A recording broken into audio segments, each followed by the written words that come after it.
Buongiorno e ben ritrovati con il TG Flash di New Sicilia, di seguito i titoli più importanti della mattina.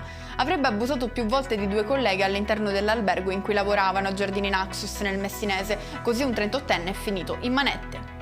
Matteo Messina Denaro reagì senza battere ciglio alla diagnosi del tumore che lo ha portato alla morte, lo ha riferito in tribunale a Marsala Vittorio Gebbia, un medico oncologo della clinica La Maddalena di Palermo dove il boss si faceva curare. Sarà riesumata la salma di Amedeo Matacena, l'ex parlamentare catanese di Forza Italia morto a settembre 2022 a Dubai e della madre deceduta 3 mesi prima. La procura di Reggio Calabria avrebbe dubbi sulle cause del decesso dell'ex deputato, potrebbe non essersi trattato di un infarto.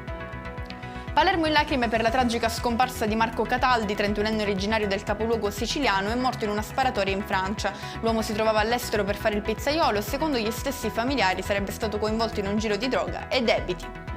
Ci spostiamo a Lampedusa dove 92 migranti sono sbarcati ieri dopo essere stati soccorsi dagli operatori della Guardia Costiera.